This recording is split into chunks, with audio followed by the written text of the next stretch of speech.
This is Sports Broadcast Solutions, a broadcasting network for everyone. Check us out at sportsbroadcastsolutions.com and become part of the digital sporting world.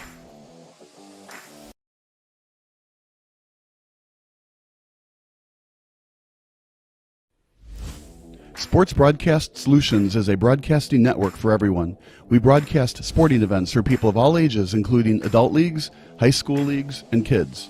Complete with professional-looking graphics, broadcasters, color analysis, and commercials.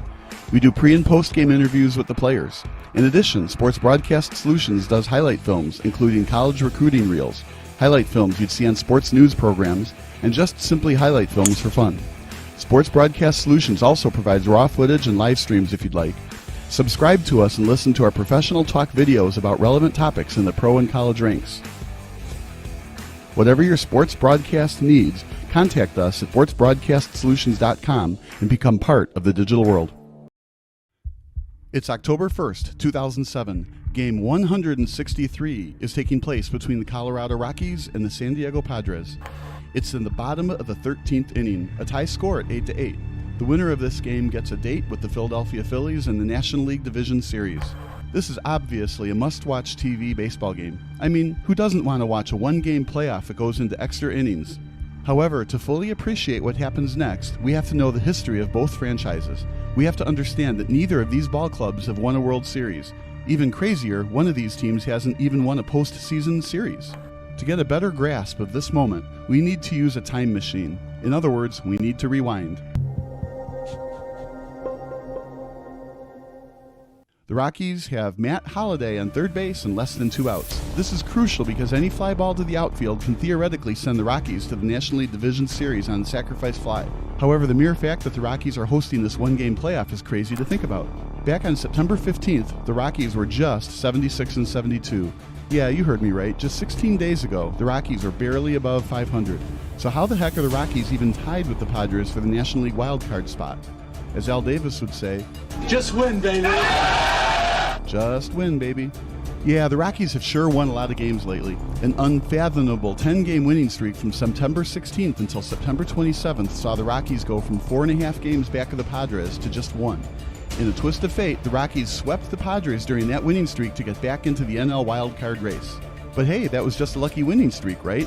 There's no way this ball club led by Clint Hurdle could win 2 out of 3 against the first-place Arizona Diamondbacks and sneak into the playoffs, correct? And if you answered anything but yes to those questions, you'd be dead wrong.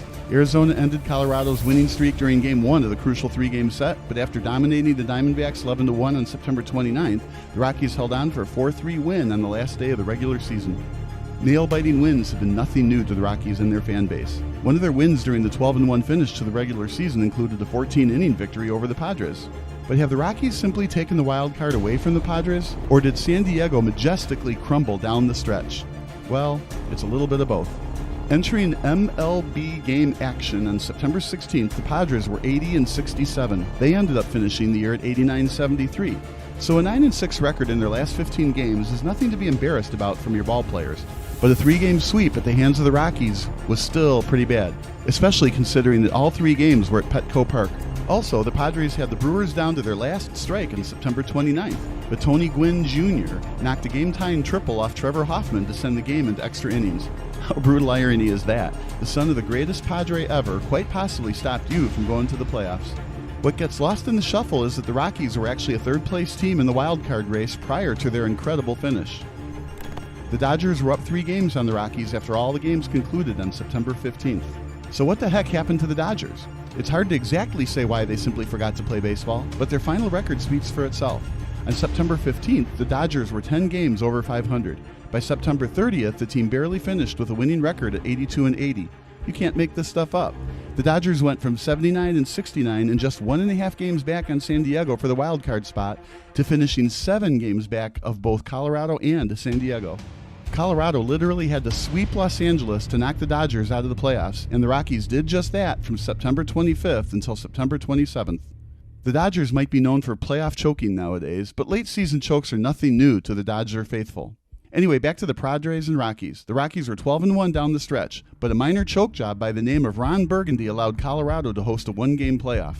The Padres were 2 games ahead of the Rockies on September 29th, meaning they just had to win either of their next 2 games against the Milwaukee Brewers or one Rockies loss the next 2 days clinched a wild card spot for Bud Black's team. The 2007 Milwaukee Brewers were actually in first place of the NL Central Division during most of the regular season, but a late surge by the Cubs, as well as a collapse, saw the Brewers outside of the playoffs for yet another year. They still played spoilers, though, and after dispatching the Padres in 11 innings on September 29th, the Brew Crew disallowed September 30th from being the Padres' clinch day. A very convincing 11-6 win for Milwaukee as the Padres had to fly from Milwaukee to Denver for a National League West grudge match. Just like that, Game 163 determined who would win the National League wild card. This was huge for Rockies fans as their favorite baseball team hadn't sniffed the postseason since 1995. Colorado began as an expansion franchise in 1993, and the Rockies earned the first ever NL wildcard spot in 1995. The Rockies fought hard in the division series against the Atlanta Braves, but the eventual World Series champion Braves took care of the Blake Street Bombers 3-1. But since then, the Rockies have always found ways to lose games. More importantly, it's their pitching staff who seemingly always lets them down. Even when the Rockies won the wild card in 1995, you probably don't know any of their starting pitchers. Kevin Ritz, Bill Swift, and Marvin Freeman were arguably their 3 best pitchers that season. Colorado was so desperate for starting pitching help that they signed Mike Hampton to an unreal 8-year, $121 million contract after the 2000 season concluded. All of the money in Major League Baseball is guaranteed, by the way, so why would the Rockies sign a pitcher to an 8-year deal? Simply put, it's hard to find free agent pitchers who want to pitch in Coors Field, the home ballpark of the Rockies where the ball hits the mile-high wind and sails out of play. If you don't remember Mike Hampton playing for the Rockies, you're not the only one. He only lasted 2 years in Denver, with his last season being a dreadful 6.14 ERA and opponents batted .313 against him. So for the Rockies to be successful, they usually need to outslug teams. But that wasn't exactly the case in 2007. Jeff Francis won 17 games for the Rockies this season. Ubaldo Jimenez was on this team, and the relatively unknown Aaron Cook posted an ERA under 4.2. In a nutshell, this surprising Rockies team can play a little small ball and outpitch teams as well. But tonight's been anything but a pitcher's duel. In a typical Coors Field shootout, the Rockies blew an early 3-0 lead. The San Diego Padres swiftly answered with 5 runs in the top of the third, and it looked like the Padres finally hit their stride in this do-or-die playoff game. And while the Rockies are unknown for playoff success, the history of the San Diego Fathers isn't a happy story either. The Padres have been to the World Series twice, but they've only been to the postseason a grand total of 5 times coming into tonight. Since joining Major League Baseball in 1969, the Padres have mostly been an afterthought in the National League West. Coming into the 2007 MLB season, Bruce Bochy had enough with postseason disappointments, and he left for greener pastures in San Francisco. Some Padres fans felt it was treason as Bochy led the team to division titles in 2005 and 2006. While they were back-to-back NL West crowns, the 2005 team barely finished with a winning record, and after being swept by the Cardinals in the NLDS, Bruce Bochy's team finished the year under 500 at 82-83. The 2006 squad was much better, but those pesky Cardinals were still too much for San Diego to handle. San Diego had home field advantage for the division series, but Bochy's crew only scored a single run in their first 2 postseason games. The offense was slightly awake when they entered Busch Stadium. A 3-1 win in Game 3 gave San Diego fans new hope, but it was quickly taken away during Game 4. 6 unanswered runs by St. Louis gave the Cardinals the series win and yet another postseason disappointment in Southern California. Bud Black took the 2007 job after Bochy left for the hated Giants. Led by NL Cy Young winner Jake Peavy, the Padres were in first place in the NL West as late as September 3rd. Peavy got the nod for this one-game playoff. It was his turn in the rotation since he hadn't pitched since September 26th. But for whatever reason, the best pitcher in the National League was anything but clutch tonight. 3 straight Rockies got on base to start off the bottom of the first, and after Yorvit Torrealba cranked a bomb to left field, the Rockies led 3-0 after 2 innings of baseball. Starting pitcher Josh Fogg was sent out in the top of the third to preserve the lead, but he simply wasn't up for the task. Peavy helped out his own cause with a leadoff single. Brian Giles found his way to first base with a walk, and after Scott Hairston hit a single to load the bases, Adrian Gonzalez emptied them with a game-changing grand slam. Fogg still couldn't settle down after the grand salami. Khalil Green and Josh Bard both got on base via the hit, forcing Fogg to intentionally walk Jeff Blum to load the bases. Brady Clark then made a solid contact with a ground ball to shortstop, and his speed forced the Rockies to just get the force out at second base. Just like that, it's now a 5-3 lead for Peavy and the Padres. Matsui didn't get anything on this throw. Blum was all over him. He was a little off balance after he came across the bag to make the throw. But Peavy just couldn't keep the ball out of the ballpark. The Rockies cut the deficit down to 1 after Todd Helton belted the baseball to right center field and gave his home fans a lucky souvenir. An amazing game so far. It's not even the top of the 4th yet, and we've already seen 3 home runs, including a grand slam. Fogg was able to get a 1-2-3 inning in the 4th inning, but Hurdle wasn't pleased with his pitcher. He gave up 10 fly balls on a night when the wind was clearly blowing out, so he decided to go to his bullpen early. Peavy wasn't much better than Fogg tonight as the Rockies tied up the score in the bottom of the 5th. An early holiday for Rockies fans as Matt Holliday singled in Tulowitzki for a 5-5 tie. Black was still confident in his young fireballer though, so he sent Peavy on the bump for the 6th inning. It was the same old story for Peavy as the Rockies retook the lead. Everybody was seemingly able to hit him tonight. Seth Smith hit the very rare pinch hit triple with 1 out. It was timely hitting all night for Colorado as Kaz Matsui got underneath the ball and delivered a sacrifice fly to center field. Another lead for the Rockies, and this time around the relief pitchers were up for the task.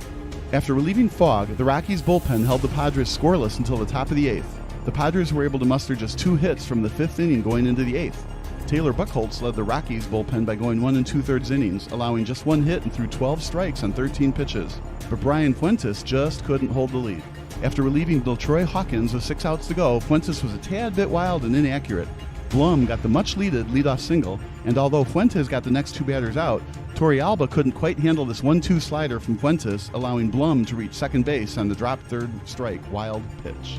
On the 3rd pitch of the subsequent at-bat, Giles potentially saved his team's season with a game-tying double to left field.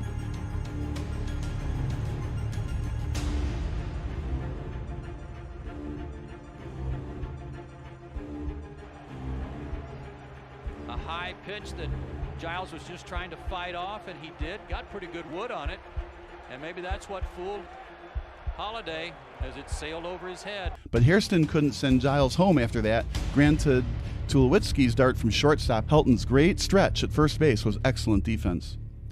Neither team could score again in regulation, so we went to extra innings. The next 3 innings were full of drama as both teams had chances to score. San Diego had runners on 1st and 2nd with 2 outs in the top of the 10th, but Matt Herges jammed Giles and got the inning-ending ground out. Colorado had a golden opportunity for a walk-off win in the bottom of the 11th. With Brad Hopp at the plate, Colorado had the game-winning run 180 feet from home, but Joe Thatcher fooled Hopp on an 88-mile-per-hour fastball to end the threat. The Padres had their own runner in scoring position with less than 2 outs in the top of the 12th, but Brian Myro struck out, and Michael Barrett grounded out to keep the score at 6-6. The Rockies went 1-2-3 in the 12th game as the game entered inning number 13. And this was quite possibly the greatest extra inning in professional baseball history. 5 total runs would eventually be scored in this inning. With everything on the line, the offenses for both teams woke up in a huge way. San Diego struck first in the top half. Giles quite possibly had the game of his life by reaching base yet again. This time it was via the leadoff walk. Hairston, who was looking to make up for his anti-RBI single in the 8th inning, came up big with a giant 2-run homer to give the Padres the lead back, their first one since it was 5-4. Julio then gave up a single to Chase Headley, so Clint Hurdle had to call on Ramon Ortiz to limit the damage. Ortiz kept the score at 8-6 with 2 flyouts and a strikeout, but the Padres were now just 3 outs away from their 3rd straight trip to the NLDS. In came Trevor Hoffman for the save. It's hard to believe that Black never used Hoffman prior to the 13th inning, but credit Black for thinking his team would have the lead in extra innings.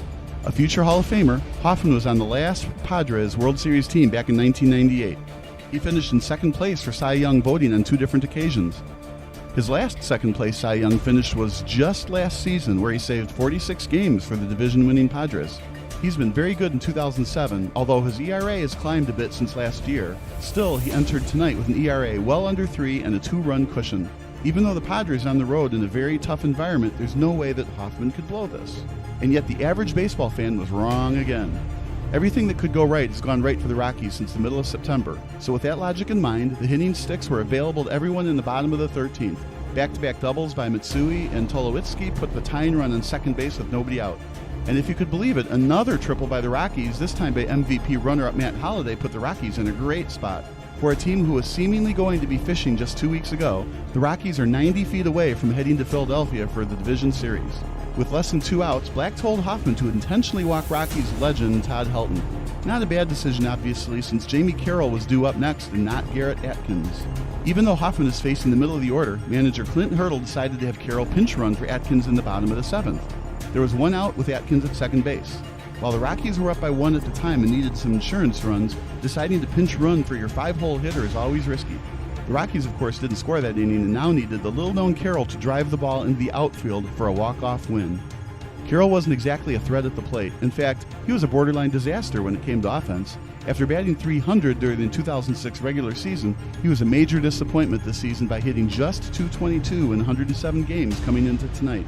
But tonight was a different story. His 2-out single preserved the 11th inning rally before Hop inevitably went down on strikes. So as of now, Hurdle's decision to put Carroll in the lineup as a substitute is starting to look okay. And with nobody out, all Carroll needs is a fly ball. But is Holliday the right guy to score the winning run on a potential sacrifice fly? Haha, absolutely not. He only stole 11 bases during the year and was caught on 4 of those attempts.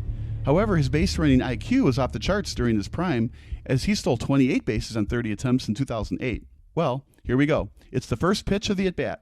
Can Hoffman jam the non-explosive Carroll into a ground ball with the infield now in? Will Holliday run on contact? If the ball is hit into the outfield, can the Padres outfielders throw out Holliday and keep their team alive? Welcome to a moment in history. To right field. Giles is there to make the catch. Tagging is Holliday. The throw to the plate. He is safe. The Colorado Rockies are the National League wild card winners. Hold on a second. Did Holliday actually touch home plate? Let's look at that again.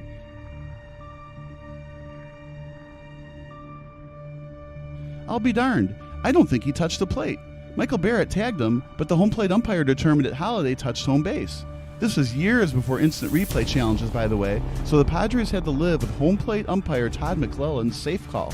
Murphy's Law to the fullest. Whatever can go right for the Rockies has gone right.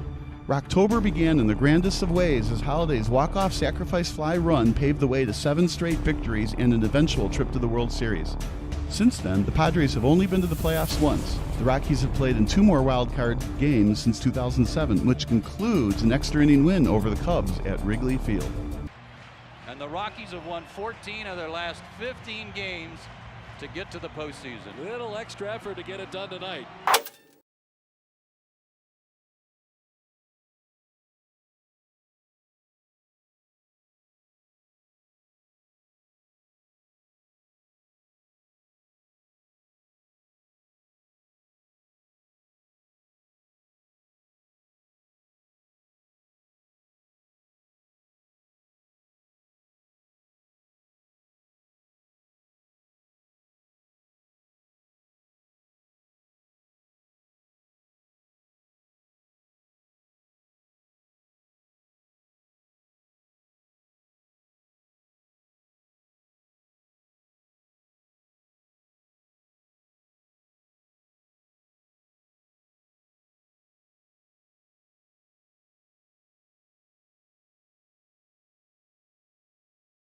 It's October 26th, 1991, Game 6 of the 91 World Series at the Metronome in Minneapolis, Minnesota.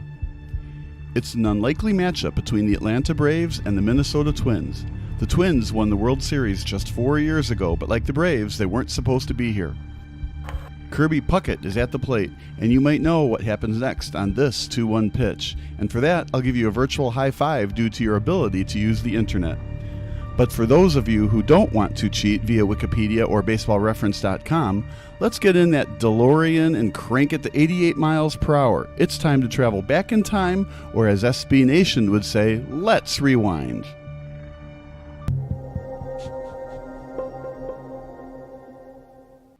The 1991 Fall Classic was far from straight chalk when it comes to the gambling mindsets of sports bettors. According to TampaBay.com, the Braves were once 250-1 odds-on favorites to win the World Series.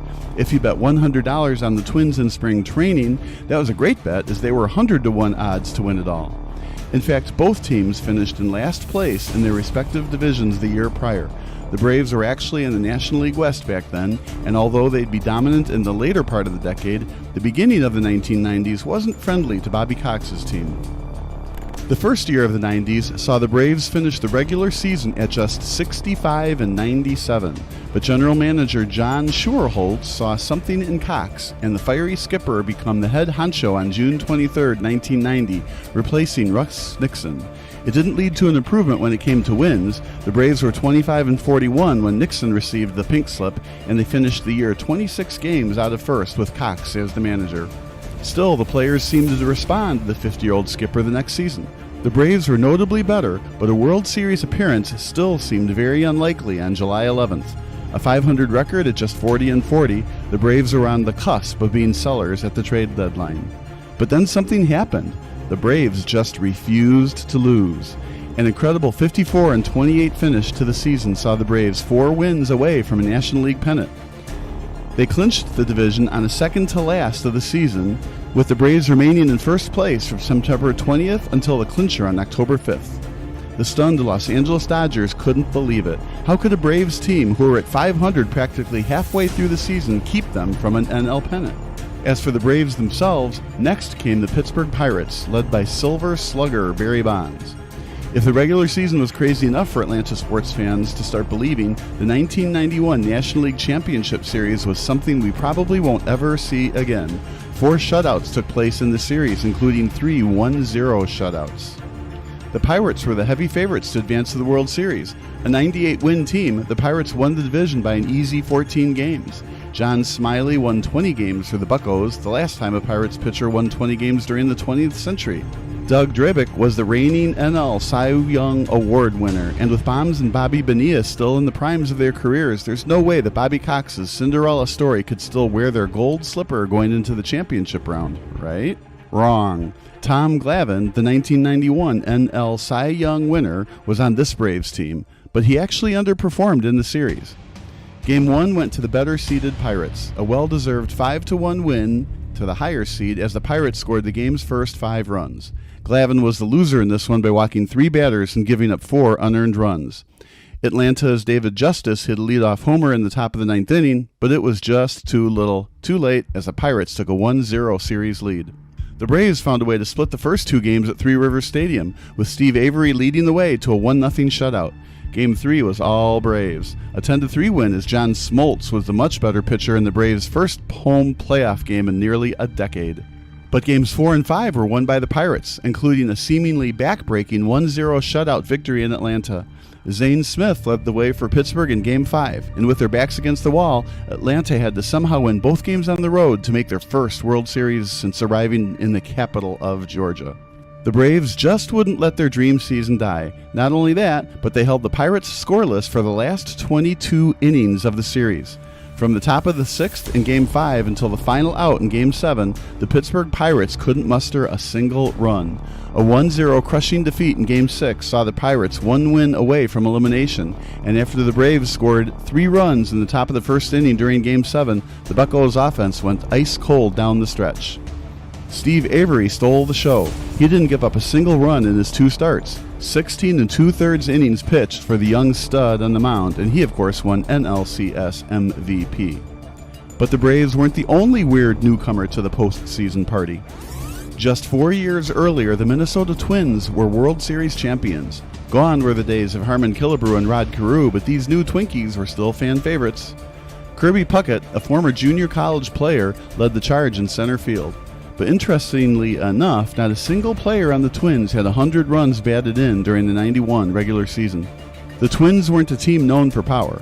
Puckett only drilled 15 homers in 1991, a huge contrast to the 1987 squad when he hit 28 homers.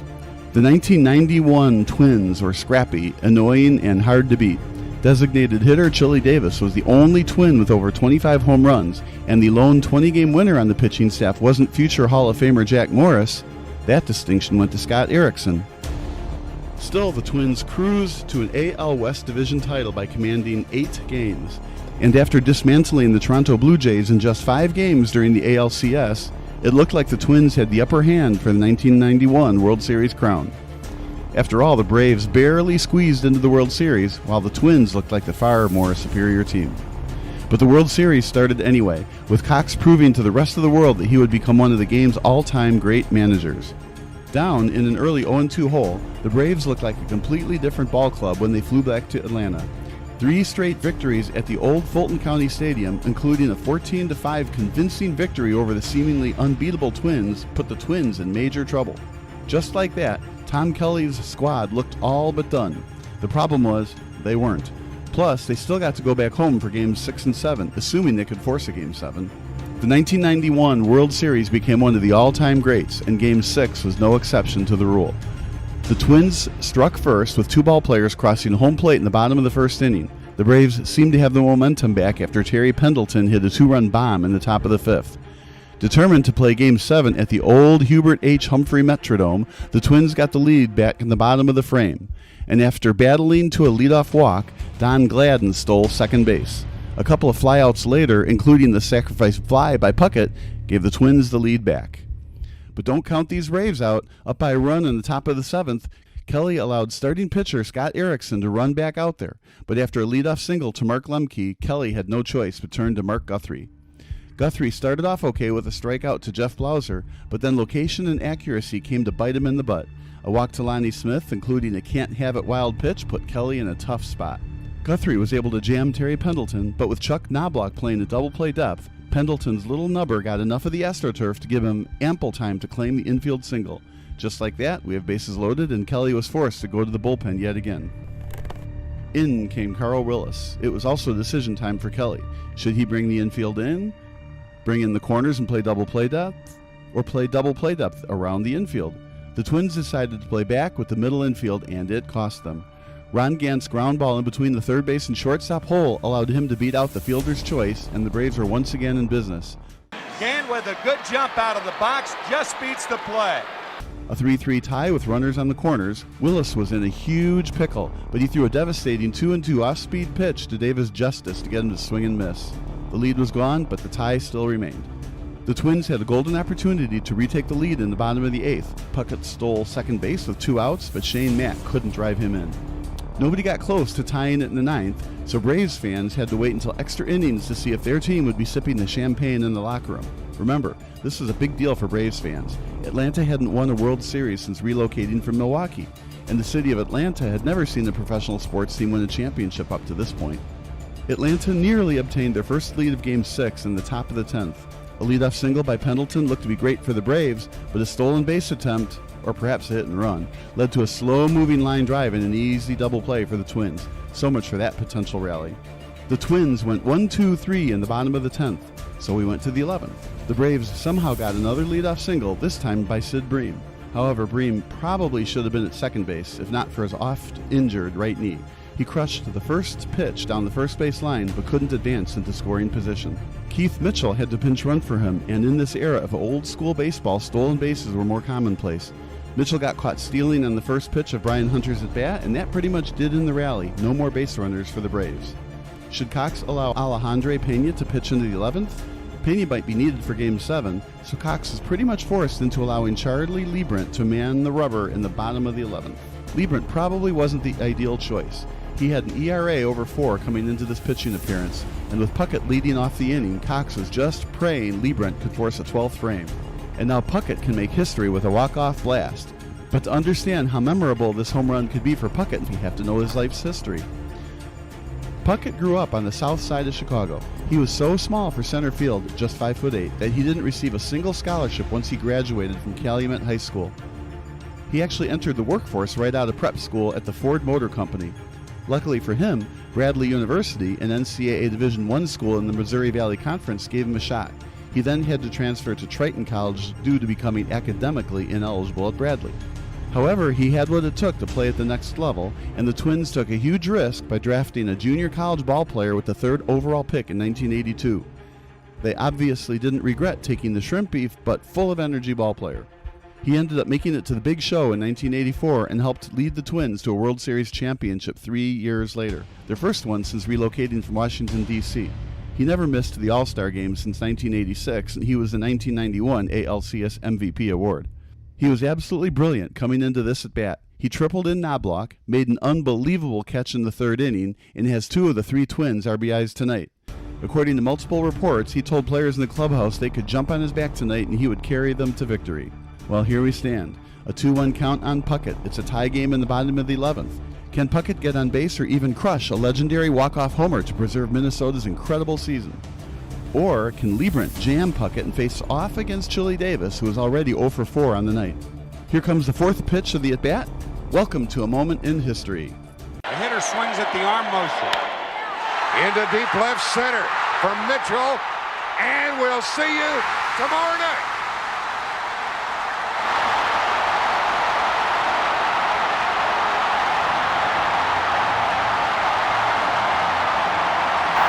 The Twins went on to win a memorable Game 7 by a final score of 1-0. Jack Morris pitched an unbelievable 10-inning shutout.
You probably know the underdog story of Kurt Warner. The future leader of the greatest show on turf was a former grocery store bagger who played his college ball at the University of Northern Iowa. He finished his career in 1993. He went undrafted, and he had to continue his career by slinging the pigskin in the Arena Football League in NFL Europe. He was absolutely dominant in both leagues, leading him to catching the eye of the St. Louis Rams.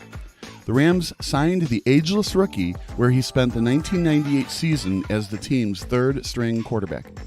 What you might not know is that another team from a certain Illinois city liked Warner's play in Iowa and wanted him to try out for the franchise. Yes, that's correct. The gunslinger of the greatest show on turf could have easily been leading the offensive version of the Monsters of the Midway. According to the legendary Barstool Sports podcast Pardon My Take, Warner admits that the Chicago Bears called him up. So the Bears called me and said, hey, we want to bring you in for a workout. And I am like, anytime, any place, I am in, I'm coming. This was during his Arena Football League prime with the Iowa Barnstormers, so it was going to be a short flight from Cedar Rapids to Chicago. It was going to be a Friday workout at Hallis Hall in Lake Forest. However, the flaky Warner forgot about a very minor detail. His fiancée and current wife, Brenda, reminded the Bears management that he had some fairly important weekend plans. They were getting married that weekend. The Bears, of course, understood that he couldn't bail out on his wedding plans for just a workout, so Michael McCaskey in Chicago decided to schedule the workout the next week. However, Warner forgot about the Jamaica honeymoon that week, so he had to call the Bears back yet again to reschedule. Again, she gives me the look, and I'm like, now what? We're going on our honeymoon next week. Yes, we are going on our honeymoon next week. I had to call the Bears back a second time and tell them, okay, sorry, screwed up. But any other time, I promise you, I am in to work out. To play devil's advocate, it was irritating that Warner had to reschedule the workout on 2 different occasions. That being said, it wasn't as if he was blowing off the Bears. His excuses were very valid reasons. As fun as it is playing in the NFL, family comes first. What happened next can probably be attributed to the curse of the Chicago Bears quarterbacks. As if the football gods hate Chicago enough, an unknown bug took a bite out of Warner's right elbow. His elbow got swollen to the size of a grapefruit. To this day, Warner still doesn't know if it was a bug or a spider. The doctors say it was maybe a centipede or a spider. The night before we left, we were in Jamaica. The night before we left our honeymoon, I woke up the next morning and my throwing elbow was swollen about the size of a grapefruit. And, to this day, we still don't know what it was that bit me. They said maybe a centipede or a spider. They really don't know. Anyway, the Bears heard enough from the former NFL Europe star. This was Warner's third excuse not to show up for a mandatory workout, and although his 3 excuses were all valid, the Bears felt confident in their current quarterback situation not to give Warner a 4th chance. The old saying goes, 3rd time's the charm, but for the Bears, the 4th time might have been the charm. According to the future Hall of Fame quarterback, the Bears hung up and never called him back. 2 weeks later, the Rams had a need for a 3rd-string quarterback and worked him out. He passed the workout with flying colors. In 1999, Trent Green tore his ACL during the preseason, and the little-known backup in Kurt Warner ended up leading the 1999 St. Louis Rams to a Super Bowl victory by winning Super Bowl MVP. Since his infamous bug bite, Warner played in 3 Super Bowls, winning one of them. He won 2 MVP awards. Also, according to us at Sports Broadcast Solutions, we consider him the best quarterback in both Rams and Cardinals franchise history. You can watch that video both above and in the comments section below. How did the 1998 and 1999 seasons go for the Bears? As you would expect, not so great. Moses Moreno was the Bears' 3rd-string quarterback in place of Warner for the 1998 season. The Bears had so many injuries in 1998 that Moreno actually started a game that season. If not for a villainous bug, Bears fans would have theoretically seen the 3rd-string Warner do his thing out on the gridiron. In 1999, the Bears selected future quarterback bust Cade McNown with the number 12 overall draft pick. McNown was one of the worst quarterbacks in Bears history. During his rookie season in 1999, he completed just 54% of his passes. It just makes you wonder, would the Bears have made it to the Super Bowl in 1999 and 2001 if Warner was their starting quarterback? Probably not, since the Rams also had Torrey Holt, Isaac Bruce, and Ricky Proehl at wide receiver. Incredibly, Proehl could have been Warner's teammate with the Bears, but Chicago let Ricky walk in free agency after the 1997 season ended. Proehl was on the Rams during their Super Bowl runs in 1999 and 2001. What makes this story even more interesting is the Cleveland Browns could have acquired Warner during the 1999 expansion draft. The Rams made him available to be drafted since they put all of their trust in Trent Green. However, the new Browns just didn't see enough in Warner's game film to try him out as a backup quarterback. I guess that they really liked Tim Couch. Since making their very dumb decision in 1998, the Bears have still never had a quarterback throw for at least 4,000 yards in a season. The Browns, who became an expansion franchise in 1999, have won only 1 playoff game. They've only played in 3 total playoff games since passing on Kurt Warner. By the way, Tim Couch didn't start at any of those 3 playoff games. The best quarterback in Bears history since 1998 is arguably Jay Cutler. Although Cutler won just 1 playoff game, Cutler's playoff win came against the Seahawks, who had a record of 8-9 coming into the divisional round. As for the Browns, the jury is still out on Baker Mayfield. Are the Browns and Bears cursed when it comes to finding a quarterback? Absolutely not. But it is kind of funny how a spider inadvertently led to the Rams becoming the greatest show on turf. Along came a spider. For Morgan Freeman, it led to another paycheck in his legendary film career. For the Bears, it disallowed them from becoming a dynamic offense. Make sure to subscribe below and don't miss another Sports Broadcast Solutions video.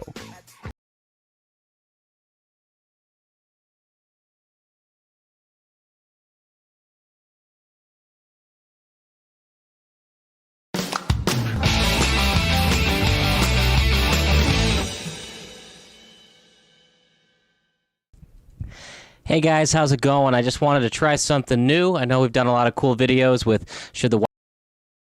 what should the Bears do with Justin Fields in Week 1, and we like what Flemlo Raps does, but sometimes he doesn't do the athletes that I want to see, so I thought I would answer the question, what happened to David Garrard? And here goes. It's never easy to play the quarterback position at the NFL level. Couple that with being abnormally large for the position and dealing with Crohn's disease, and you have the very underrated career of David Garrard. What makes Garrard's college and NFL career so interesting is nothing came easy for him. He seemed to be a tight end who was actually playing QB. Remember, he was around 240 pounds when he stepped on East Carolina University's campus, but as we later found out, there simply wasn't anything that Garrard couldn't do. The only issue was his ball placement and accuracy, but I'm getting ahead of myself. When looking at the career of Garrard, you always think of two words: never quit. Garrard wasn't the fastest, and he certainly looked too big to play QB. The former Jaguars quarterback sometimes reminded me of Jared Lorenzen, but when the Jacksonville Jaguars needed a big play, Garrard would give you that Cinderella moment, coming out of nowhere and then getting the job done. And although his career probably wasn't as good as Mark Brunell's, he still was one of the all-time greatest Jaguar players. The Jacksonville Jaguars YouTube account lists Garrard as number 23 all-time as a Jaguar player, and I disagree with that. He should be much higher on that list, especially since he didn't always have the most talent around him. But let's not delay any further. As Flemlo Raps would say, this is what happened to David Garrard. Garrard began playing football at around 8 years old, and to no surprise to many people watching this video, many of his coaches didn't see his future at quarterback. When Garrard attended Neal Middle School in Durham, North Carolina, his coaches instead put him at fullback. He was so big that he was basically the Mike Allstott of middle school football, as he pretty much carried the opposing defenders down the field. And according to Garrard, he didn't mind playing fullback. I was happy with the arrangement because I got the majority of the carries, said Garrard. I never even thought about playing quarterback. In fact, it was his preteen and early teenager teammates who actually vouched for him to play quarterback. To test his ability to effectively play the position, his coaches would line up a handful of players 15 yards away from Garrard and tell him to zip the ball to them. After easily completing the passes, the coaches told him to put even more oomph on his throws, and according to Garrard's ego, he quote-unquote lit it up on his next several passes. And from that moment on, he was a future NFL quarterback. But Garrard playing the QB position still came with its set of drawbacks. Garrard entered the NFL when Donovan McNabb and Michael Vick were just getting their feet wet as a black quarterback in the NFL. And for people who weren't born in the early 2000s, it was very much a stereotype that coaches and GMs would stay away from drafting African American quarterbacks. In essence, drafting a black quarterback came with its controversies. Remember when Eagles fans booed at the Donovan McNabb draft selection? It's obviously dumb to point out a purely racism problem since Randall Cunningham, Dante Culpepper, Vic McNabb, and others all got their shot at QB, but black quarterbacks were still very much a small number in the NFL when Garrard was a rookie. But being an African-American quarterback was not the reason why teams didn't draft him. Rather, it was a variety of factors. First of all, being from a mid-major school certainly didn't help David Garrard's draft stock. Interestingly enough, Garrard actually played against Byron Leftwich during their college years. Their lone matchup was an amazing college football bowl game where Leftwich's Marshall team somehow came back down by 30 points and defeated Garrard's East Carolina squad 64-61 in double overtime. This memorable GMAC Bowl game was a preview of both quarterbacks playing together on the Jacksonville Jaguars, where Garrard would get the last laugh by taking away Leftwich's QB job.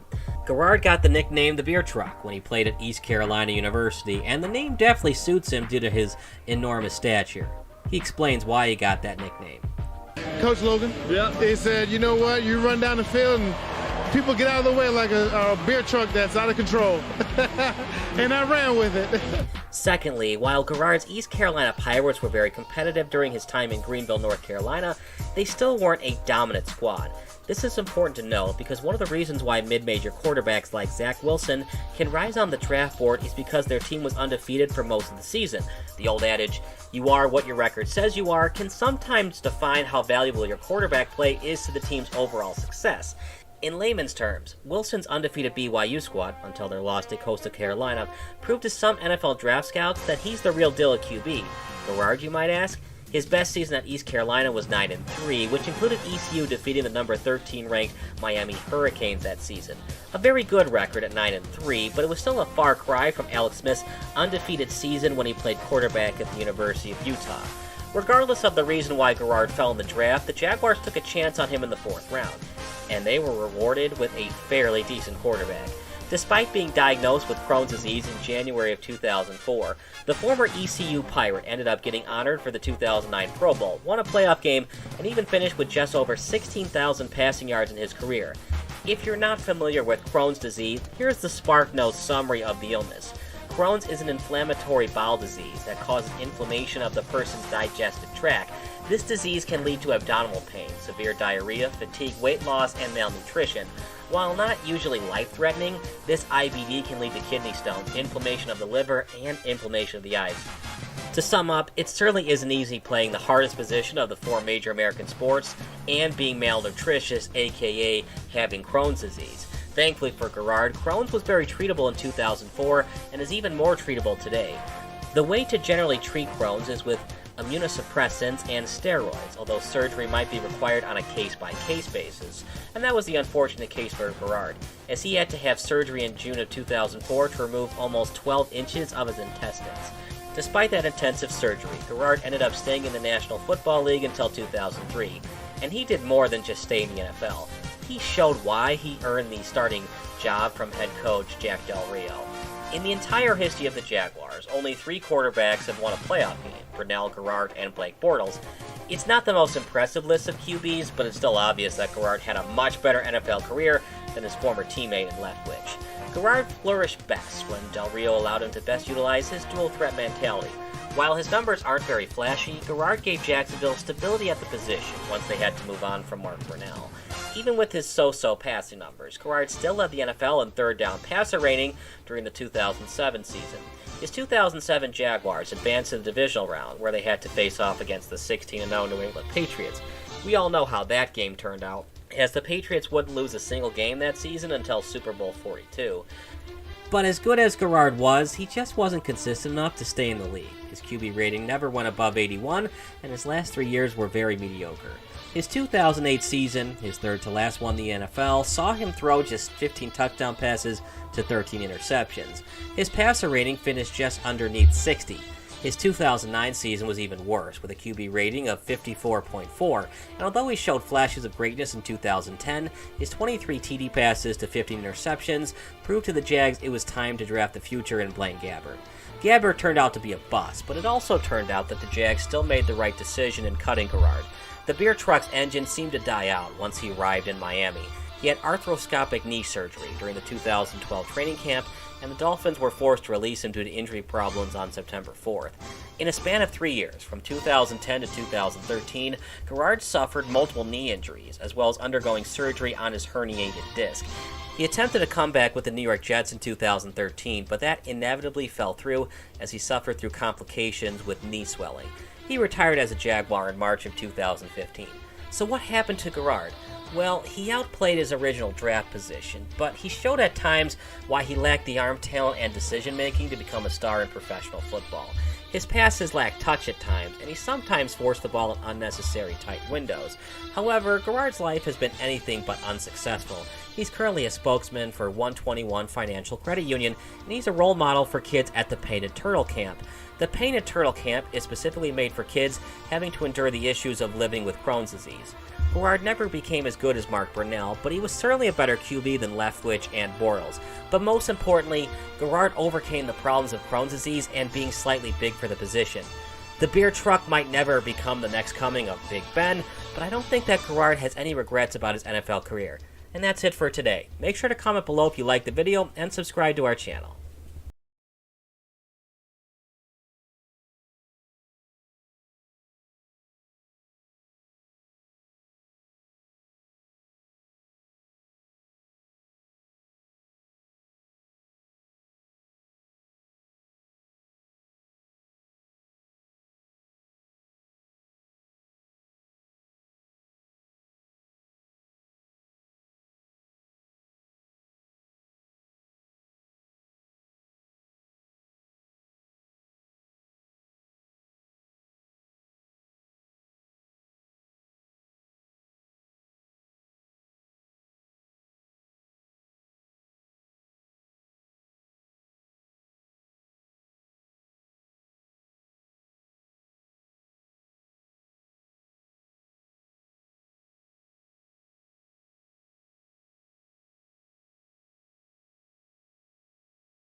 Missing your child's sporting event just plain stinks. But you don't have to worry about that anymore, thanks to Sports Broadcast Solutions. SBS is a live broadcasting network as well as covering your on-demand needs, recruiting videos, highlight reels, and much, much more. We can broadcast live to any website, and we also post as much on-demand content as you need. For more information about SBS, check out our website at sportsbroadcastsolutions.com. Sports Broadcast Solutions, a broadcasting network for everyone.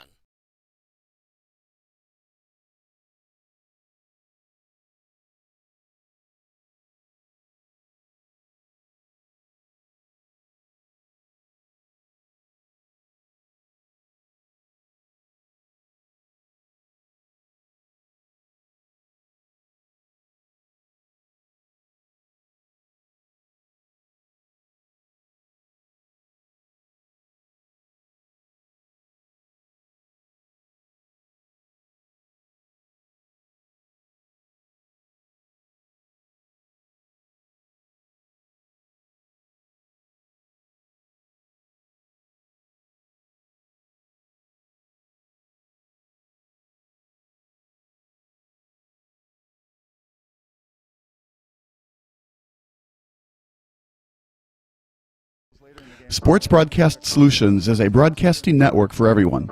Let SBS broadcast your sporting event. We have experience and can generate excitement and permanent digital memories for your team. Tonight, that time, finally a goal for the Stampede! We have professional videographers using high-definition modern-day cameras, color analysts, and play-by-play announcers with state-of-the-art, classy graphical scoreboards to keep you updated. Plus, we have commercials to advertise your team, club, or sponsor, and us. Plus, we do pregame and postgame interviews. Hi, everybody, and welcome to the postgame show brought to you by Marion Central Catholic. My name's Kyle Smith, but my name doesn't matter. These young ladies matter. It's senior night as the Hurricanes win a battle down the stretch, 48-46. Hi, I'm Carrie Kramer. I swim 50 breast, 50 free, and 100 back. Whatever your sports broadcast needs, we are at sportsbroadcastsolutions.com. Check us out and become part of the digital sporting world.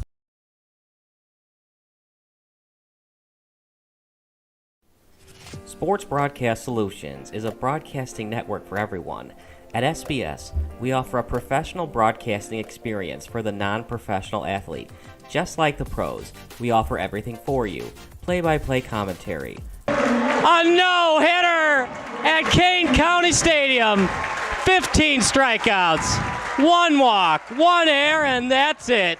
Color commentary, highlight reels, recruiting videos, and much, much more.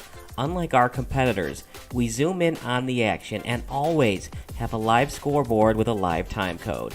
If you're ready to have your next sporting event feel like CBS Sports, then make sure to call Sports Broadcast Solutions today. Our phone number is 330-957-7653, or you can go online to sportsbroadcastsolutions.com. SBS, a broadcasting network for everyone.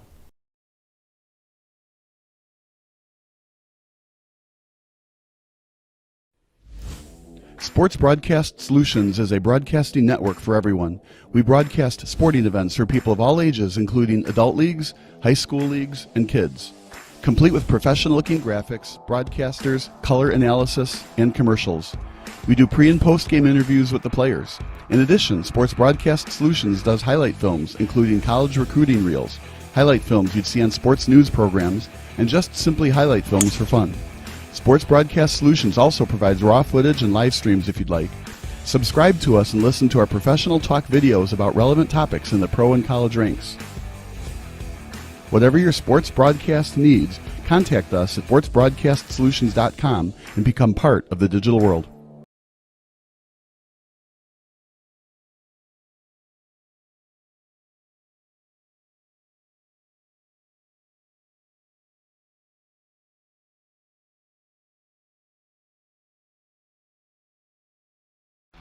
Missing your child's sporting event just plain stinks. But you don't have to worry about that anymore, thanks to Sports Broadcast Solutions. SBS is a live broadcasting network, as well as covering your on-demand needs, recruiting videos, highlight reels, and much, much more. We can broadcast live to any website, and we also post as much on-demand content as you need. For more information about SBS, check out our website at sportsbroadcastsolutions.com.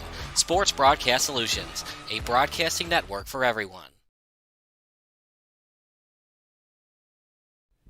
Sports Broadcast Solutions is a broadcasting network for everyone. Instead of spending hundreds or thousands with all these college recruiting sites, let us put together your college highlight reel. For just a fraction of your potential college scholarship and significantly less than these recruiting services, we got this. In addition, we put together highlight reels for teams, including high school, your club team, or travel team. My teammate gave me a great pass, and I just took it. The other team slashed me, took the opportunity, saw where the goalie was weak, and I just shot it there. Solon, O'Connor, and Marsh back on defense, and Marsh gets a blowout. We got a breakaway at 2-0. A shot, and a goal! So 3-3, the power play was officially over. Whatever your sports broadcast needs, check us out at sportsbroadcastsolutions.com. Check us out and become part of the digital world.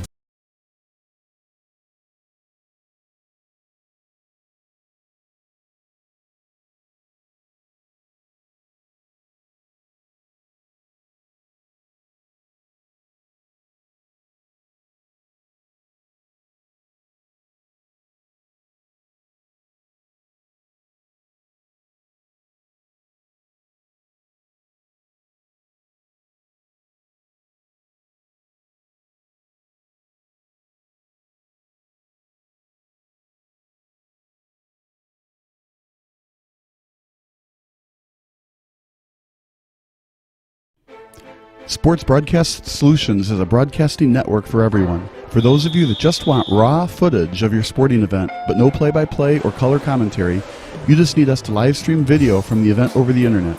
We will live stream your event on YouTube on our Sports Broadcast Solutions channel. In addition, we also have a dedicated channel on YouTube for live streaming at SBS Livestream. And if you need multiple channels, we can utilize Facebook Livestream and Instagram Live on our channel as well. Options include commercials from your sponsors, professional scoreboard graphics are still available, and of course, yes, pre- and post-game interviews are available as an option if you want. We've been working really hard this whole summer and stuff. Whatever your sports broadcast needs, we are at sportsbroadcastsolutions.com. Check us out and become part of the digital sporting world.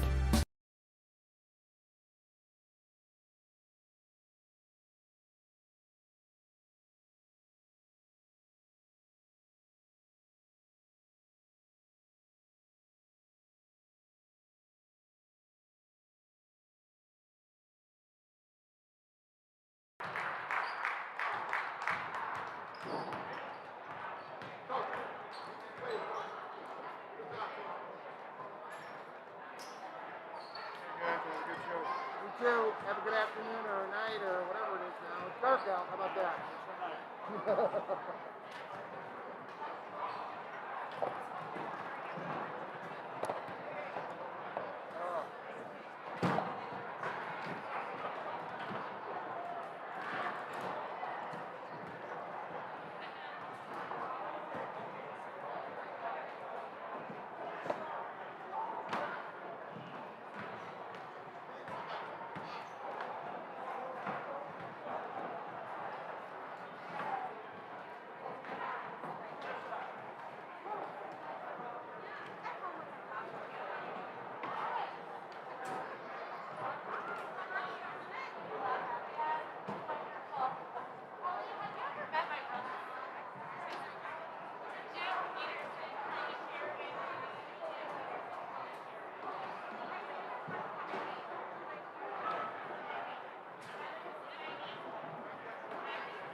white Lexus, driving so slow, BK is from Texas. Me and my best stop. Home money and 450. Now I live on Billboard. And I put my boys with me. Say what up the top. Still sipping my time. Sitting courtside. Niggas and that's give me high five. I be spiked out. I can triple referee. Tell by my attitude that I most definitely from.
Good evening and welcome to Benet Academy for today's Benet Academy Central Girls Basketball Tip-Off Tournament. Our final game of the day will be between the Lakers from Lumiere and the home team, Benet Academy Lady Red Wings. Tonight's game is being played according to the rules and regulations of the Illinois High School Association. We ask that all attending conduct themselves in a manner of sportsmanship, both on the court and in the stands. We have to respect the coaches, the athletes, the spectators seen around you, and the goals made by the officials. In other words, take responsibility for own actions and help make this a pleasant evening for everyone. Remember, sport a winning attitude at all times. This time we ask you please rise and face the flag and join in the playing of our national anthem.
First, the visitors from Lumiere.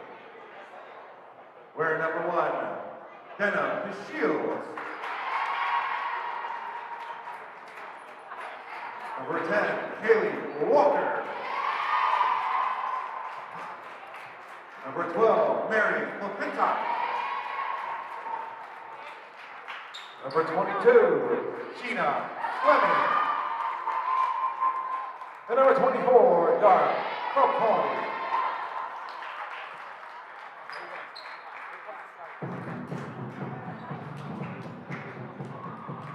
And now let's keep started for your Benet Academy Lady Red Wings.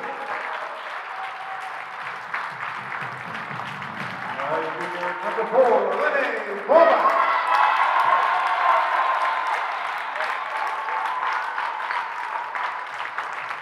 Number 24, Samantha Trimberger.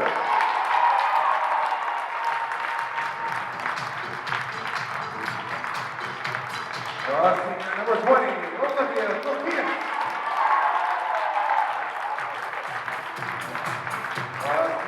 Number 22, Margaret Temple.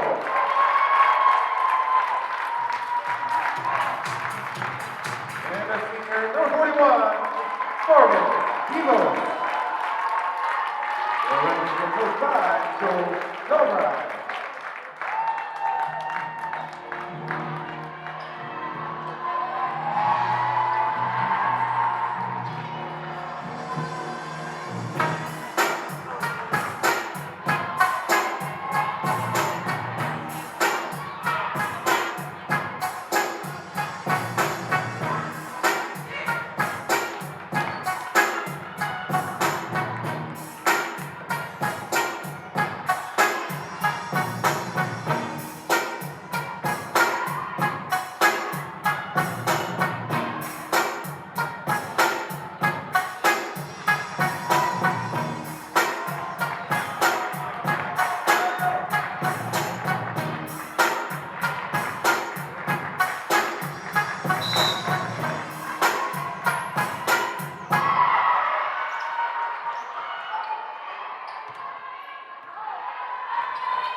Here's better to get number one on the web.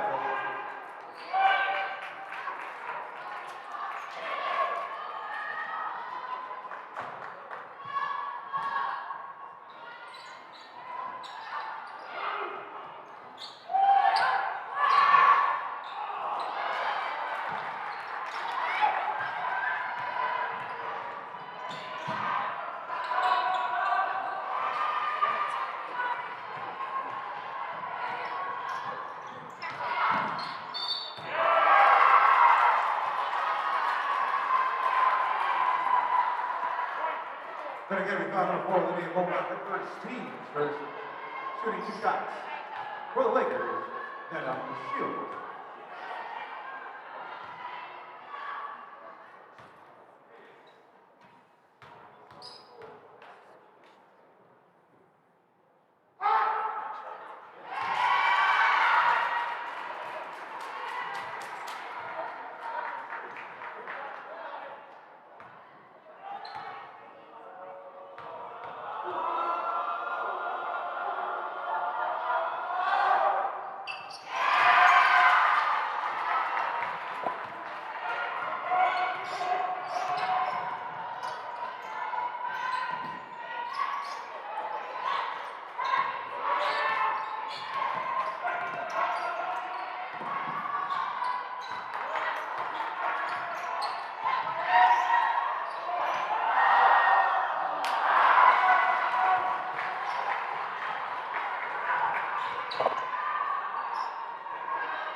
Cutting in the foul, number 22, Margaret Temple, her first, team second, 22 shots. For the Lakers, Haley Walker.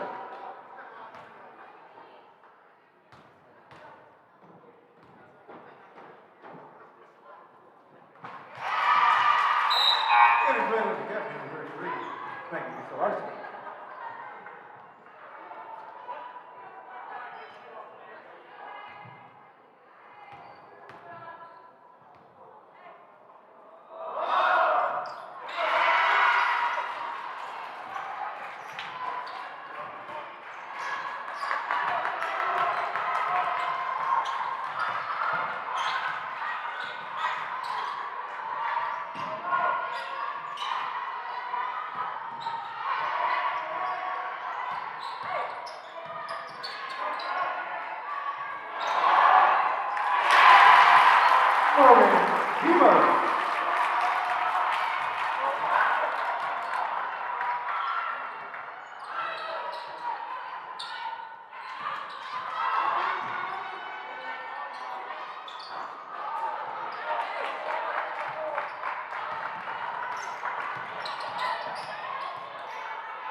Officials timeout.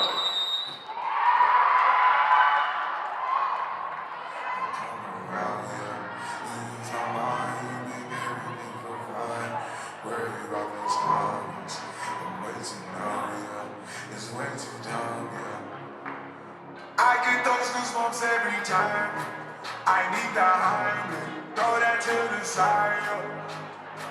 I get those goosebumps every time, yeah. When you ride around, you throw that to the side.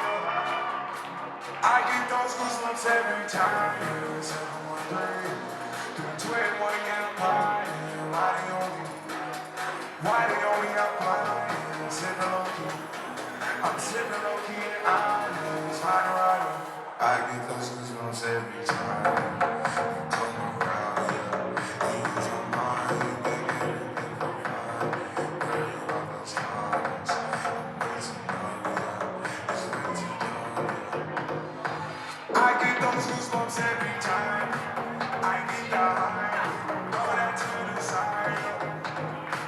I get those goosebumps every time, yeah. When you ride around, throw that to the side. When I'm pulling up right beside you, pop star like Mariah. When I just do game lines, throw a snack on the bar, on a Snapchat too. She fall through plenty, her and all her guineas. Yeah, we at the top floor, right there off the wing. Yeah, oh no. Seven line for the Lakers to shoot 2 shots. Then the Shield.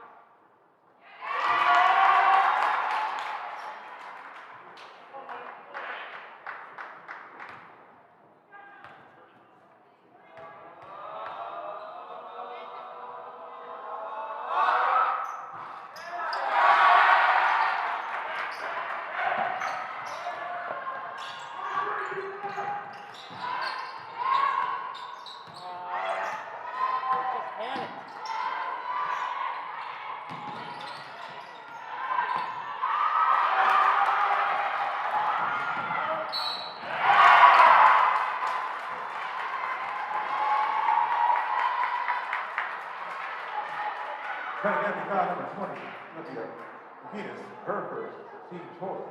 Shooting 2 shots. Haley Walker.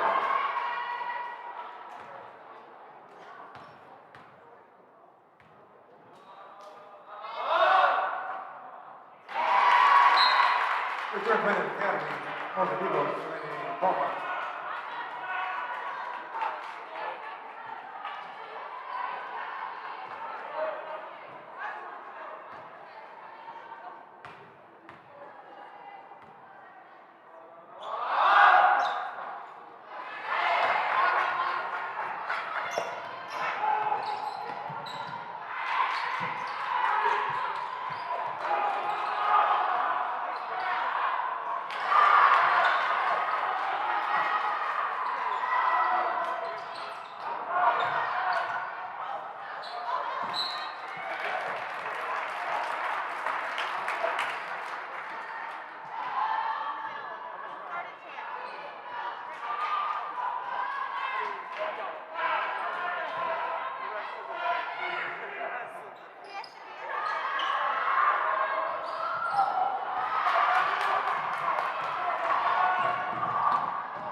Jump on position goes to Benet Academy.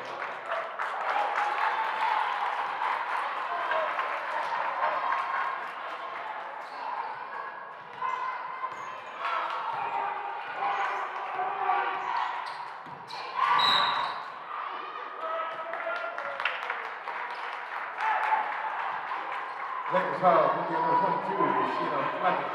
Her first, team first. Covering for the Lakers, number 15. Levi Fischel.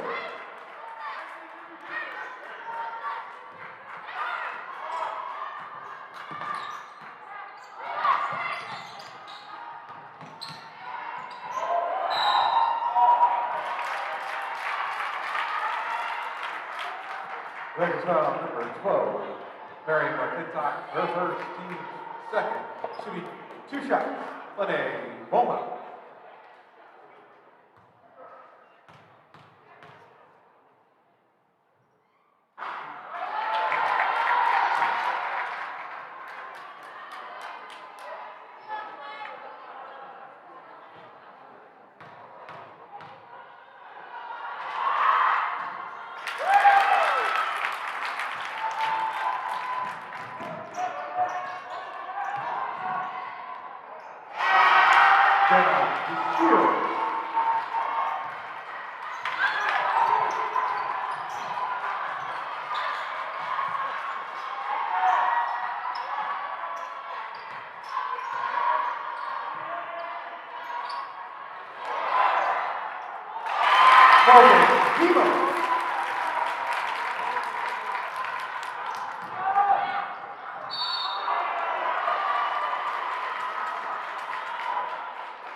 Then again, we found Morgan Demos. Her first. Shooting 2 shots, then the shoot.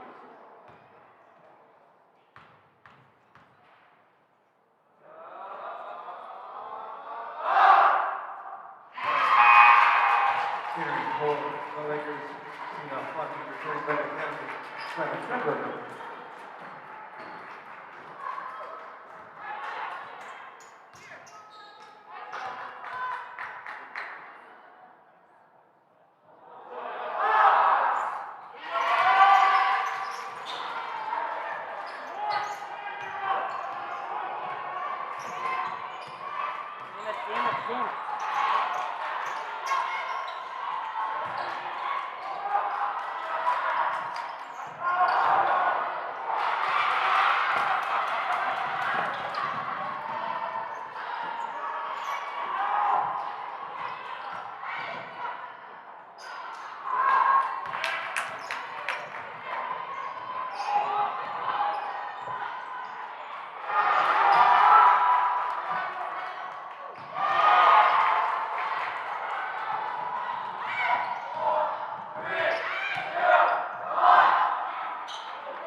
Missing your child's sporting event just plain stinks. But you don't have to worry about that anymore, thanks to Sports Broadcast Solutions. SBS is a live broadcasting network, as well as covering your on-demand needs, recruiting videos, highlight reels, and much, much more. We can broadcast live to any website, and we also post as much on-demand content as you need. For more information about SBS, check out our website at sportsbroadcastsolutions.com. Sports Broadcast Solutions, a broadcasting network for everyone.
Turning for the Lakers, number 12, Marion McClintock.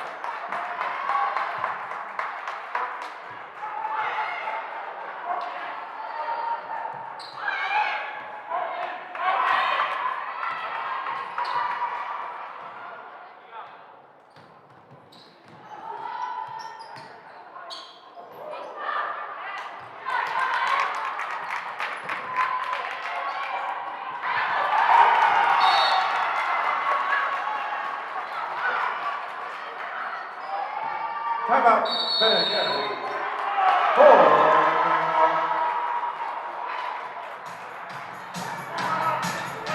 4. Sports Broadcast Solutions is a broadcasting network for everyone. For those of you that just want raw footage of your sporting event, but no play-by-play or color commentary, you just need us to live stream video from the event over the internet. We will live stream your event on YouTube on our Sports Broadcast Solutions channel. In addition, we also have a dedicated channel on YouTube for live streaming at SBS Livestream. And if you need multiple channels, we can utilize Facebook Livestream and Instagram Live on our channel as well. Options include commercials from your sponsors, professional scoreboard graphics are still available, and of course, yes, pre- and post-game interviews are available as an option if you want. We've been working really hard this whole summer and stuff. Whatever your sports broadcast needs, we are at sportsbroadcastsolutions.com. Check us out and become part of the digital sporting world.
Benet Academy foul number 3, IHSA Varsity.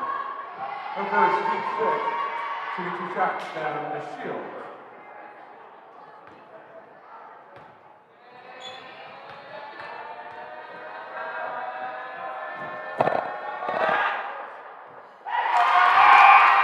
Returning second champion, named Beaumont.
Lakers foul going to be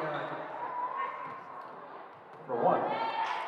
Benet Shields, her first, third, 2 shots. Beaumont.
Lakers foul number 22, Tina Fleming.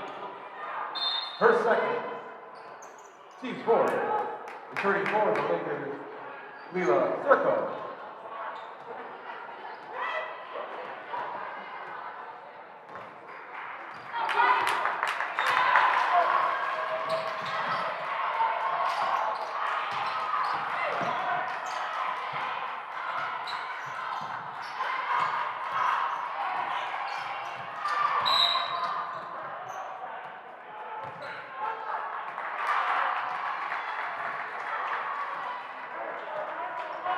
Lakers foul number 15, Haley Walker.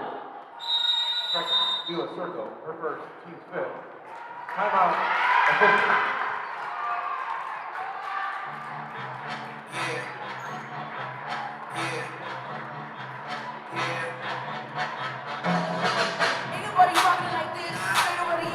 Sports Broadcast Solutions is a broadcasting network for everyone. At SBS, we offer a professional broadcasting experience for the non-professional athlete. Just like the pros, we offer everything for you. Play-by-play commentary. A no-hitter at Kane County Stadium. 15 strikeouts, 1 walk, 1 error, and that's it. Color commentary, highlight reels, recruiting videos, and much, much more. Unlike our competitors, we zoom in on the action and always have a live scoreboard with a live time code. If you're ready to have your next sporting event feel like CBS Sports, then make sure to call Sports Broadcast Solutions today. Our phone number is 330-957-7653, or you can go online to sportsbroadcastsolutions.com. SBS, a broadcasting network for everyone.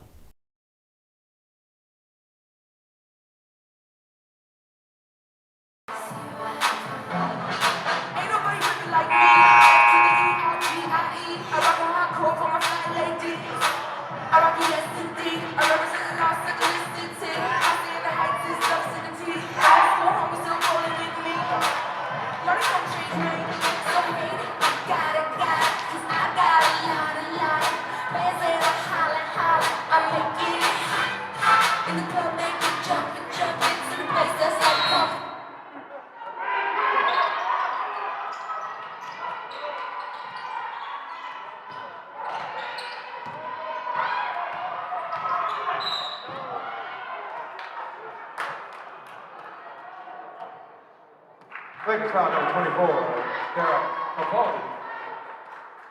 Her first, team 6.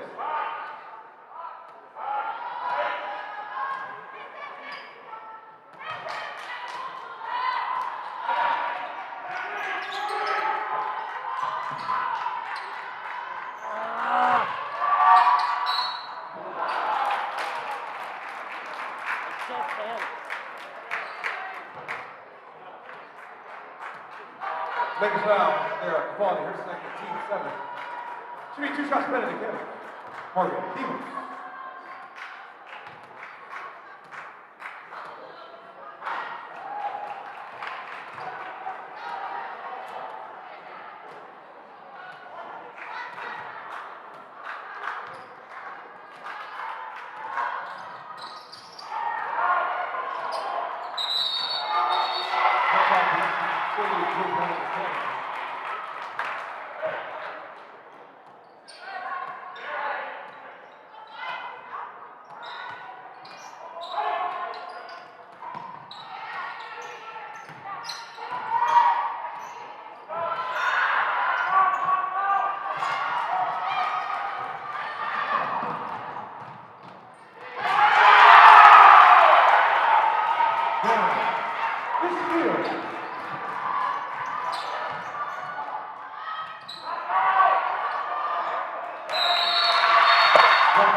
Returning Benet Academy, IHSA Varsity.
Vegas foul number 24, Tara Capaldi. Her third, team 8. Returning forward, the Lakers, 11, Lauren Rudonic. Kept the line, Benet kept me shooting one of bonus, and the triple.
Timeout.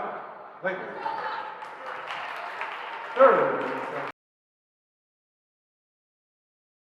This is Sports Broadcast Solutions, a broadcasting network for everyone. Check us out at sportsbroadcastsolutions.com and become part of the digital sporting world.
Sports Broadcast Solutions is a broadcasting network for everyone. Let SBS broadcast your sporting event. We have experience and can generate excitement and permanent digital memories for your team. Tonight.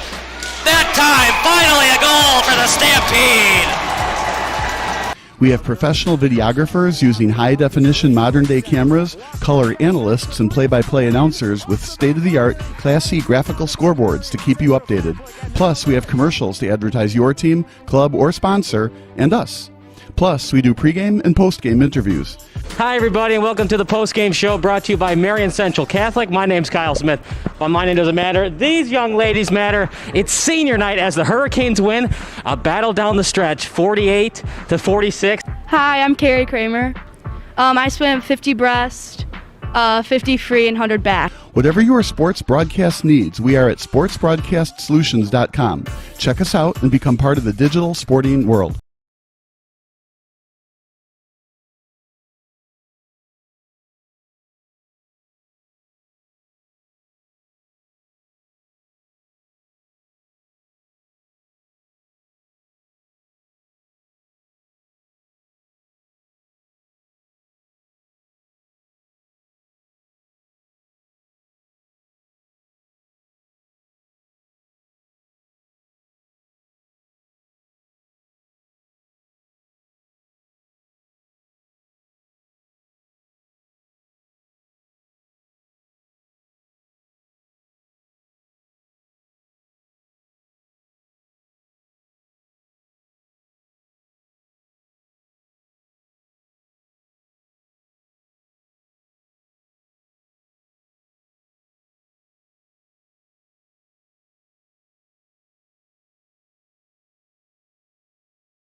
Sports Broadcast Solutions is a broadcasting network for everyone. Instead of spending hundreds or thousands with all these college recruiting sites, let us put together your college highlight reel. For just a fraction of your potential college scholarship and significantly less than these recruiting services, we got this. In addition, we put together highlight reels for teams, including high school, your club team, or travel team. My teammate gave me a great pass, and I just took it. The other team slashed me, took the opportunity, saw where the goalie was weak, and I just shot it there. Solon, O'Connor, and Marsh back on defense. And Marsh gets a blowout. We got a breakaway at 2-0. A shot, and it's a goal! So 3-3. The power play was officially over. Whatever your sports broadcast needs, check us out at sportsbroadcastsolutions.com. Check us out and become part of the digital world.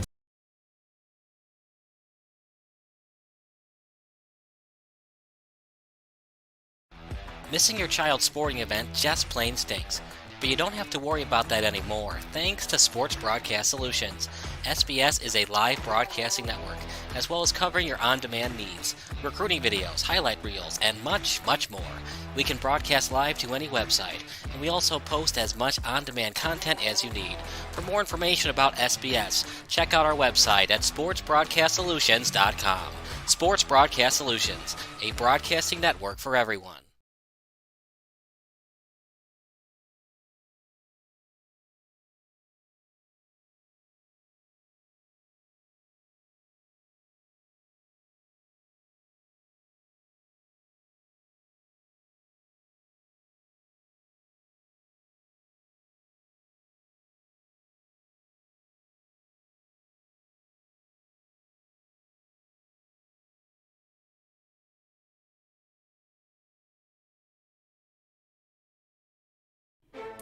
Sports Broadcast Solutions is a broadcasting network for everyone. For those of you that just want raw footage of your sporting event, but no play-by-play or color commentary, you just need us to live stream video from the event over the internet. We will live stream your event on YouTube on our Sports Broadcast Solutions channel. In addition, we also have a dedicated channel on YouTube for live streaming at SBS Livestream. And if you need multiple channels, we can utilize Facebook Livestream and Instagram Live on our channel as well. Options include commercials from your sponsors, professional scoreboard graphics are still available, and of course, yes, pre- and post-game interviews are available as an option if you want. We've been working really hard this whole summer and stuff. Whatever your sports broadcast needs, we are at sportsbroadcastsolutions.com. Check us out and become part of the digital sporting world.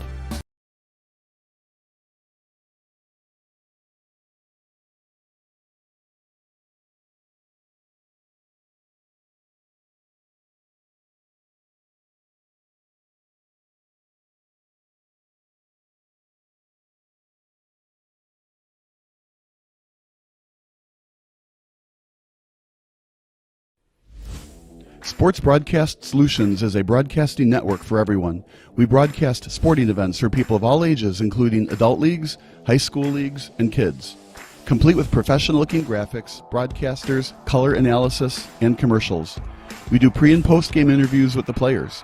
In addition, Sports Broadcast Solutions does highlight films, including college recruiting reels, highlight films you'd see on sports news programs, and just simply highlight films for fun. Sports Broadcast Solutions also provides raw footage and live streams if you'd like. Subscribe to us and listen to our professional talk videos about relevant topics in the pro and college ranks. Whatever your sports broadcast needs, contact us at sportsbroadcastsolutions.com and become part of the digital world.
Jump off the goes to the Lakers.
Benet foul number 22, Sparta Temple. Her third, team's first. Entering for Benet Academy, IHSA Varsity.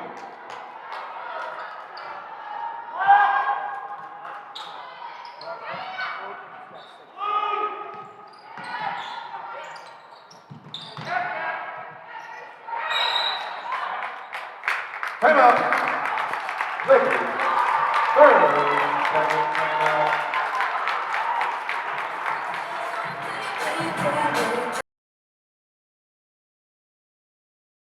This is Sports Broadcast Solutions, a broadcasting network for everyone. Check us out at sportsbroadcastsolutions.com and become part of the digital sporting world.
Rebound basket, Haley Walker.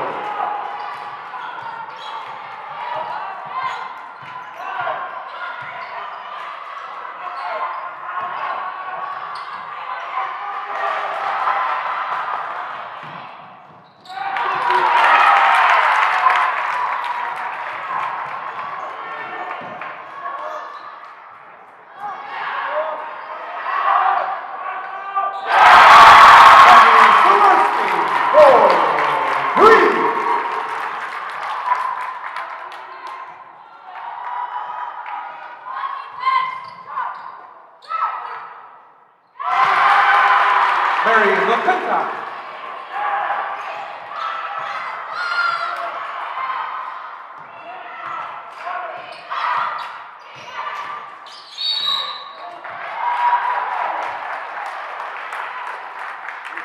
Lakers foul number 22, Sheena Fleming. Her third, team's first. Officials timeout.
foul number 1, Benet Shields. Her second, team's second. Shooting 2 shots, Lene Beaumont.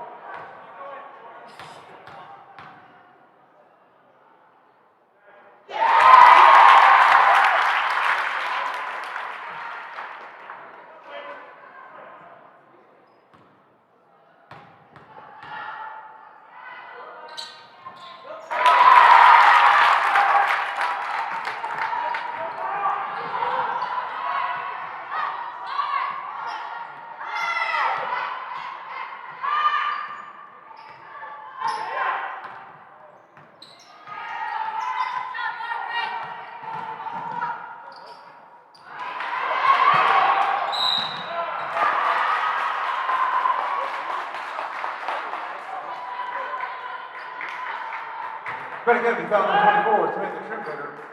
Her first, team second.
Return Benet Academy, Olivia Martinez.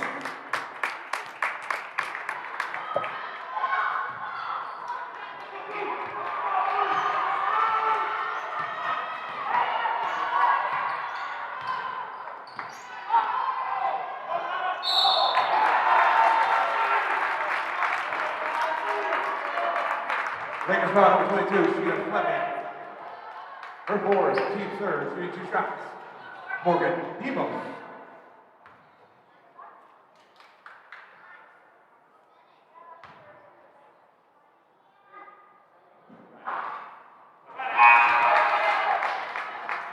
Entering for the Lakers, number 15, Lila Circo.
Sports Broadcast Solutions is a broadcasting network for everyone.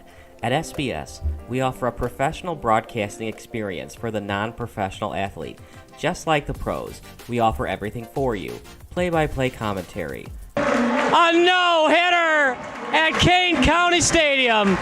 15 strikeouts, 1 walk, 1 error, and that's it. Color commentary, highlight reels, recruiting videos, and much, much more. Unlike our competitors, we zoom in on the action and always have a live scoreboard with a live time code. If you're ready to have your next sporting event feel like CBS Sports, then make sure to call Sports Broadcast Solutions today. Our phone number is 330-957-7653, or you can go online to sportsbroadcastsolutions.com. SBS, a broadcasting network for everyone.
Missing your child's sporting event just plain stinks.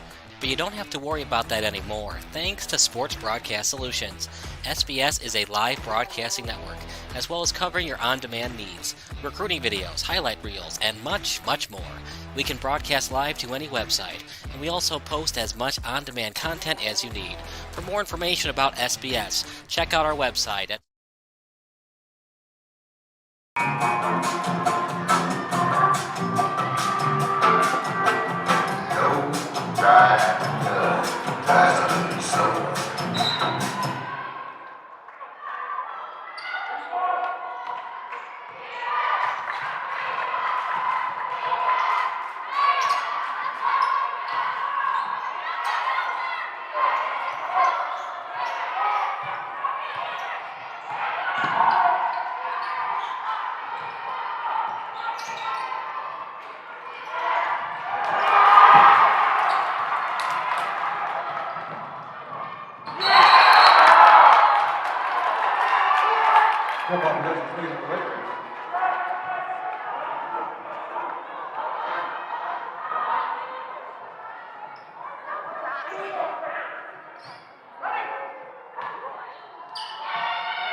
forward to team 6.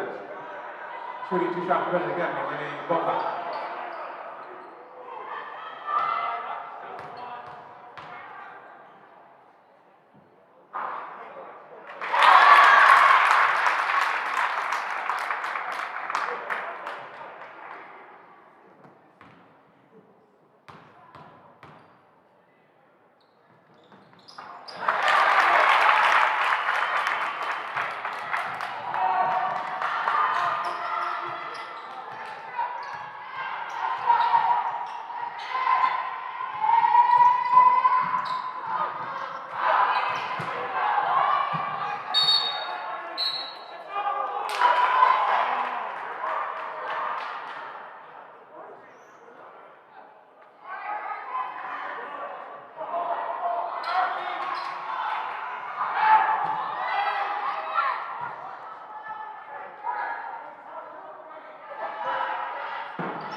Benet Academy foul, Morgan Newell's her second, team's forward.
How about Benet Academy?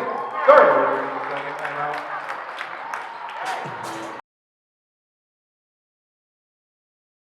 This is Sports Broadcast Solutions, a broadcasting network for everyone. Check us out at sportsbroadcastsolutions.com and become part of the digital sporting world.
Benet Academy foul, Margaret Temple. Her fourth, team 5th.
Her third, team 6.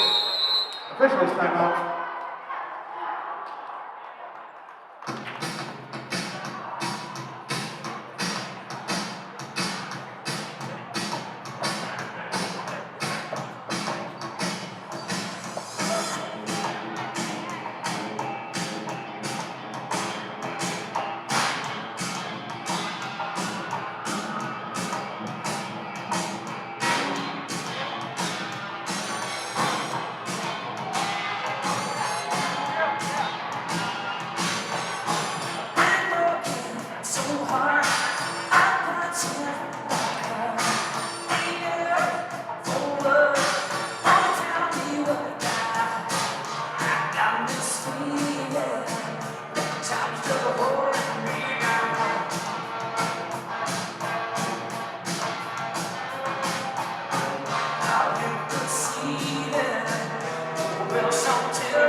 Serving shot number 33.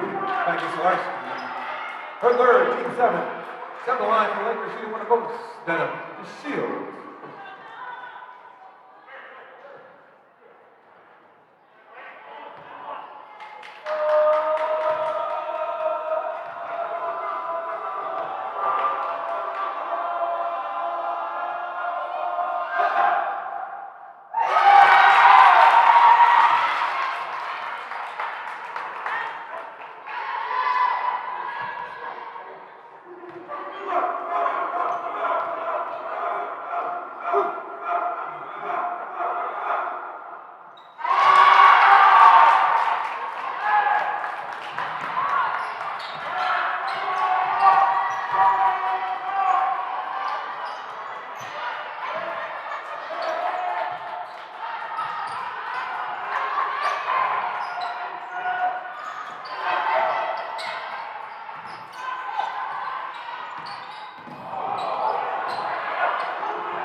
Benet 33, Magnus Varsity.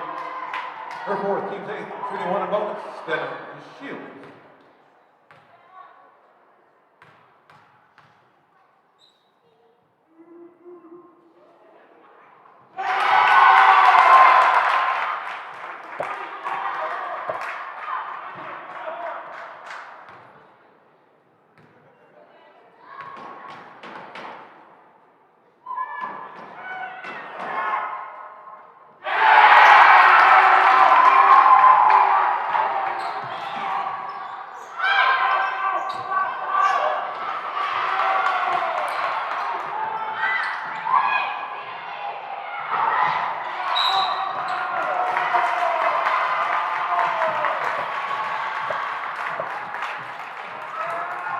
Benet Academy foul number 35, IHSA Varsity. Her first, team's ninth, shooting one and bonus. Derek Kapolby.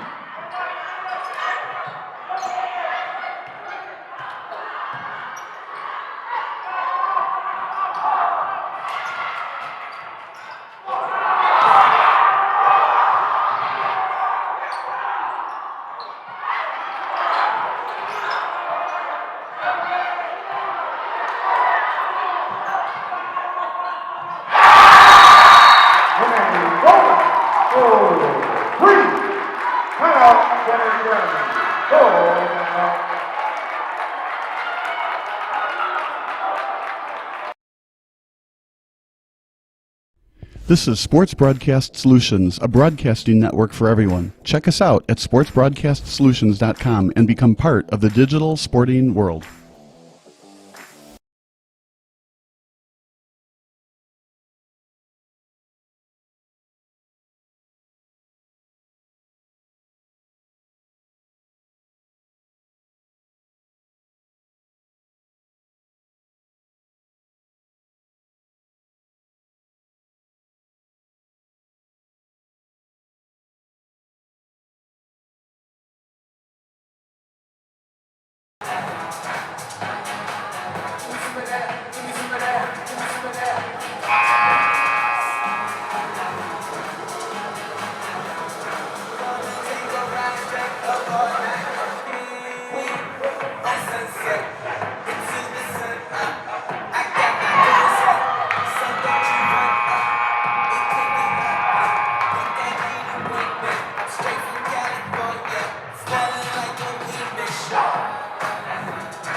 Benet Academy foul number 35, IHSA Varsity.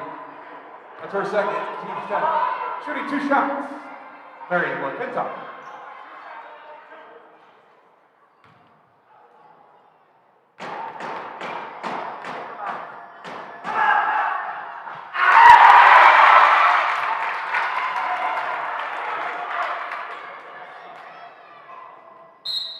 Timeout. Lakers. Full timeout.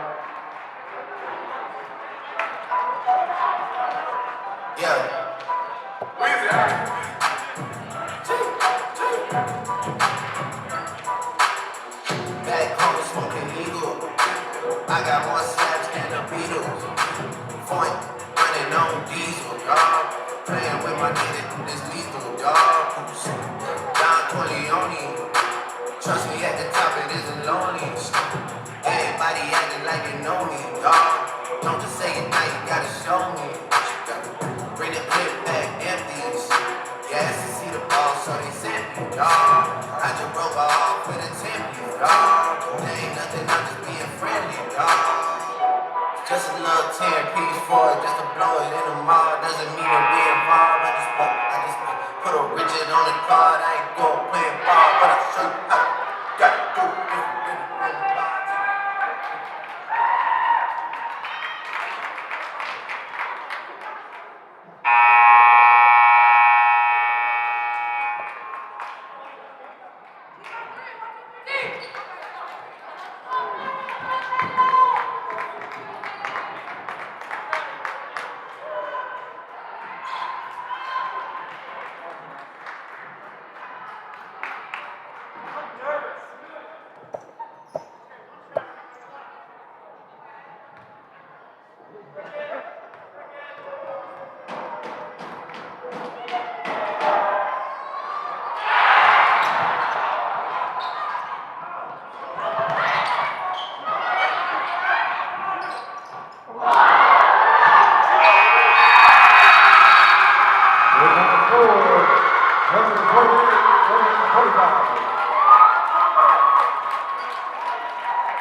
Sporting event just plain stinks. But you don't have to worry about that anymore, thanks to Sports Broadcast Solutions. SBS is a live broadcasting network, as well as covering your on-demand needs, recruiting videos, highlight reels, and much, much more. We can broadcast live to any website, and we also post as much on-demand content as you need. For more information about SBS, check out our website at sportsbroadcastsolutions.com. Sports Broadcast Solutions, a broadcasting network for everyone.